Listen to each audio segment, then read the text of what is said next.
আউযু বিল্লাহি মিনাশ শাইতানির রাজিম বিসমিল্লাহির রহমানির রহিম আসসালামু আলাইকুম রহমতুল্লাহ।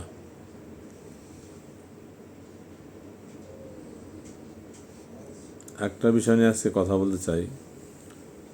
একবার মনে করছিলাম যে থাক, আলোচনার দরকার নাই। আবার চিন্তা করলাম যে এইভাবেই তো আসলে জিনিসগুলা অ্যাভয়েড করা হয়, সমস্যাগুলা সমাধান না করে আমরা এড়িয়ে চলে যাই, ফলে সমস্যা বাড়তে থাকে, কমে না। আজকে আরেকজনের, কালকে আমার। এক ভদ্রলোক বাড়ি করতে গেছে, সেখানে কিছু লোক এসে বললো যে এখানে জমির সমস্যা আছে, সমাধান না করে বাড়ি করা যাবে না, কাজ বন্ধ রাখেন। তো উনি বলতেছেন না, আমাদের তো কোনো সমস্যা নাই। যাক, সেদিন কাজ বন্ধ রাখলো, তারপরের দিনও কাজ করছে, তারপর আবার বন্ধ রাখছে, এইভাবে 3 দিন। পরে জানা গেলো যে তারা বলতেছে যে একজনের নাম বললো, নামটা আমি এখানে উল্লেখ করলাম না, তার সাথে যোগাযোগ করতে।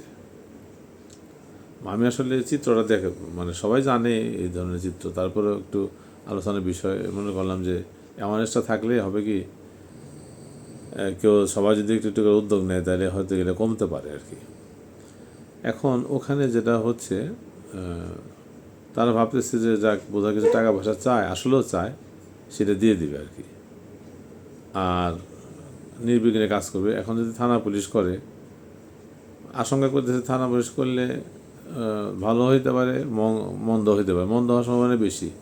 আবার থানায় টাকা দিতে হবে, তাদেরও টাকা দিতে হবে। বলুন তো, তারা আমার মনে করতেছে যে এরা আসলে টাকা না পেয়ে যদি আইনের আশ্রয়ে যায়, তাহলে আসলে কি বলবো, দরজা তো খোলা। দরজা খোলা মানে কি, কোনো আটকানো, সমস্ত বাংলাদেশ হলো অরক্ষিত। এখন ওনারা আইনে আসছে, আইন তো সবসময় ওনাদের পিছনে থাকবে না, বা এরকম কোনো সুযোগও নাই, বা হয়তো একজনকে ধরবে, দুজনকে ধরবে না, বা ধরে আবার ছেড়ে দিবে। অনেক বিষয় এখানে জড়িত আছে আর কি, যার কারণে ওরা টাকা দেওয়ার সিদ্ধান্তই নিচ্ছে সম্ভবত আর কি, বা অনেকে এরকম করে। এখন আমার বক্তব্য যে একটা স্বাধীন দেশে একজনের বাড়ি ঘর করবে, কিংবা অন্য একটা ফ্যাক্টরি করবে, বা যাই কিছু করবে, আরেক দলকে টাকা দিতে হবে। রাষ্ট্র আছে, সরকার আছে, আইন আছে, কানুন আছে, এরপর প্রকাশ্যে এই চাঁদাবাজিগুলো চলতেছে। এটাই খুবই দুঃখজনক। তাই এটা কী করা যায়, এটা একটা ওয়ে বের করতে হবে, সেই জন্যই কথা বলা আর কি।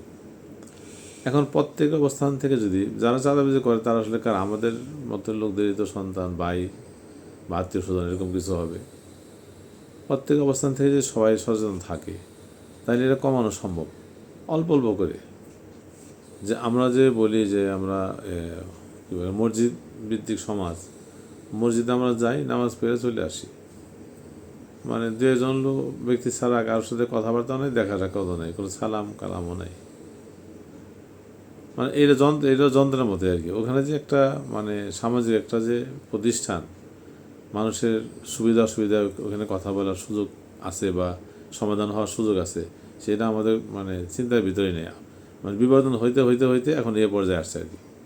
আমরা কি করি, এই টুপি, দাড়ি, পাঞ্জাবি, পায়জামা, লেবাস লাগাইয়া বাস নামাজ পড়ি, বা লোকজনের সাথে দেখা সাক্ষাৎ করি, মানুষ মনে করে যে ও এ তো খুব ধার্মিক লোক।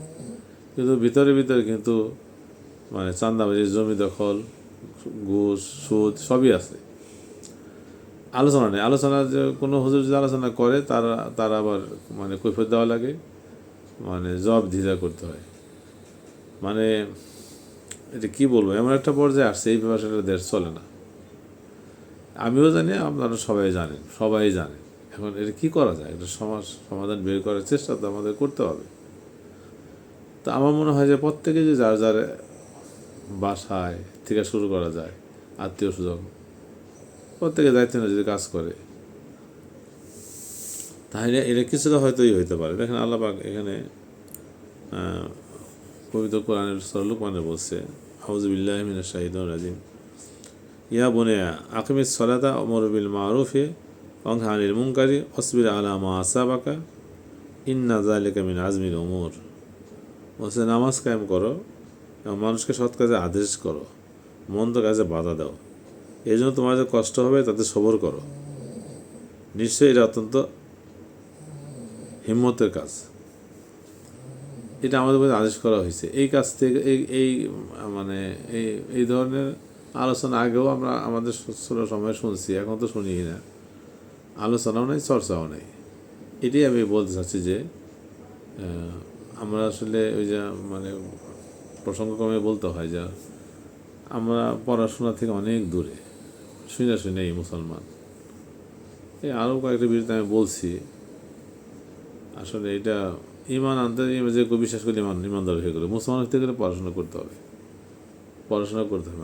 আত্মসমর্পণ করতে হবে। কীভাবে আত্মসমর্পণ করা যায়, কীভাবে গোলামি করা যায় আল্লাহ এবং তার রাসূলের, সেটা শিখতে হবে, জানতে হবে, বুঝতে হবে। এবং মুসলমান তো আল্লাহকে ছাড়া কাউকে ভয় পায় না। আমরা যদি সামাজিক বিষয়গুলো যদি আমরা যদি এইভাবে মানে যার যার বিষয়ে সেই যদি সচেতন হই, তাহলে অনেক কমে যাবে, আস্তে আস্তে সচেতন হয়ে অনেক কমে যাবে। যেমন কেউ একটা অন্যায় করলো, বা তাদেরকে আমরা সবাই মিলে বলি, কিংবা কি বলে এই যারা ঘুষ খায়, সুদের সাথে জড়িত, এটা তো অনেক দূরে। ছিনতাই যারা করে, চাঁদাবাজি যারা করে, মানুষের হক নষ্ট যারা করে, তাদেরকে আমরা সবাই কম বেশি চিনি। তাদের সাথে যদি আমরা প্রথমে তাদেরকে সুন্দর করে বোঝানোর চেষ্টা করি, পরবর্তীতে তাদেরকে যদি আমরা বয়কট করি বিভিন্ন কাজে, তাহলে তাদের একটা অ্যাওয়ারনেস চলে আসবে। তারা বুঝতে পারবে যে এটা তো আসলে ঠিক না। বা আইন প্রয়োগকারী সংস্থাও যদি সচেতন হয় এবং দেশের মানুষের জন্য কাজ করতে চায়, আমি বলি না কাজ করে না, এটা আমি বলি না, কিন্তু আসলে অনেক ল্যাকিং আছে, আমরা সবাই জানি। দেখ, আমি চাই যে আমরা চাচ্ছি যে দেশের কি বলে মানুষের সচেতনতা বৃদ্ধি পাক, এবং যারা এই কাজে জড়িত তারাও, তাদেরকে আল্লাহ পাক হেদায়েত দান করুক, সমাজে মানুষ শান্তিতে বসবাস করুক, এটি সকলের কাম্য। আসসালামু আলাইকুম রহমতুল্লাহ।